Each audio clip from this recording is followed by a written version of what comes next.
Hello everyone, welcome back to the channel. Today we've got a report that's stirring a lot of discussion, speculation, and concern. Claims that a multi-nation alliance has destroyed Israel's Naval Command Center. What follows is a breakdown of what is known, what is uncertain, what this could mean strategically, and how to think about it without getting lost in rumors. First off, it's important to say, as of now, there's no credible open-source confirmation from reputable independent sources that a multi-nation force has successfully destroyed Israel's Naval Command Center. There are videos, social media posts, and unverified claims floating around, but none of them have been substantiated by international monitoring organizations, mainstream media with confirmed access, or satellite imagery that has been verified. Because we're dealing with claims of large military operations, misinformation, exaggeration, or propaganda are always risks. That said, let's go through what is being claimed by various sources.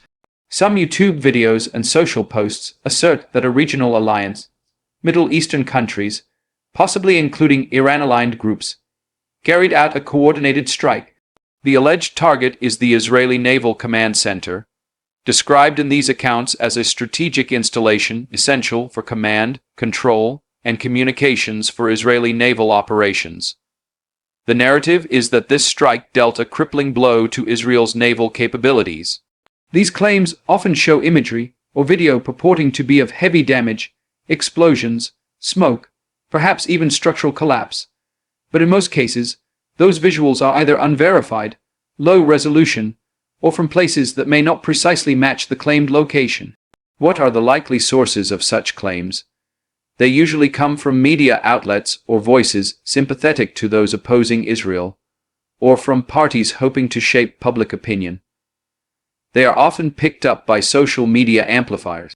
Sometimes elements are mixed, real imagery of military damage elsewhere repurposed, or parts of older events reframed.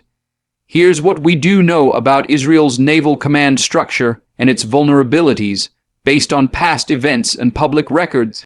Israel places a strong emphasis on redundancy, resilience, and intelligence support. Naval command centers are critical nodes. They handle communications between ships, submarines, air support, surveillance platforms, missile launch coordination, etc. But they are also often well defended, hardened facilities, protected by air defense systems, cyber defenses, and sometimes geographic advantages. For an alliance to destroy such a facility would require advanced intelligence, long-range strike capabilities, possibly drones, missiles, or special forces, and overcoming multiple layers of defense. Another point, large-scale attacks like this often leave traces. Satellite imagery, third-party verification, e.g., from defense analysts, NGOs, or even leakages through intelligence sources.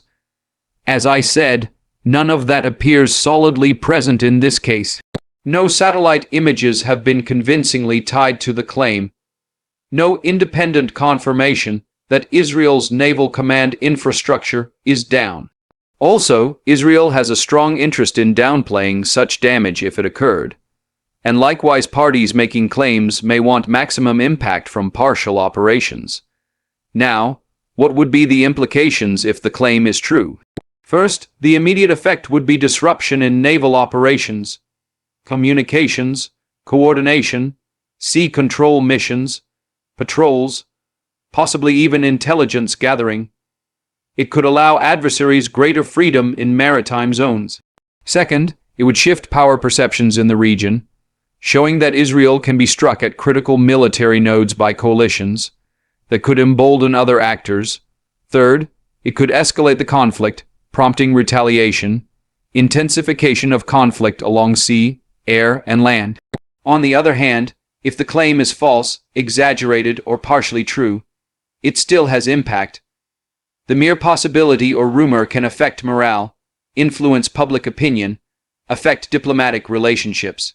It could prompt Israel to take precautionary measures, increase alerts, mobilize naval assets defensively, reinforce communication networks, or even retaliate against perceived threats. Looking at historical precedent, There are cases where strategic command or communication centers have been targeted, whether in the Middle East or elsewhere, sometimes successful, sometimes only partially so. And often the outcomes are less dramatic than initial reports claim. Damage is limited, functions get rerouted, redundancy kicks in. Given the uncertainty, what should watchers do? 1. Treat initial reports with caution. Wait for confirmation from reputable, independent sources. 2. Look for corroborative data, satellite photos, statements from both sides, casualties or operational changes. 3. Consider the source of the claim, who benefits from it, who is repeating it. 4. Follow the strategic and tactical reasoning. Is there indication that Israel naval operations have been interrupted in observable ways? Changes in patrols, disruptions in shipping routes, alerts by foreign navies. To sum up, there is no firm evidence currently to confirm that a multi-nation alliance has destroyed Israel's Naval Command Center. There are claims, videos, and rhetoric, but nothing that meets high standards for verification. If true, this would be a dramatic event with far-reaching consequences. But at this moment, the more plausible situation is that there are exaggerations or incomplete truths mixed with rumor.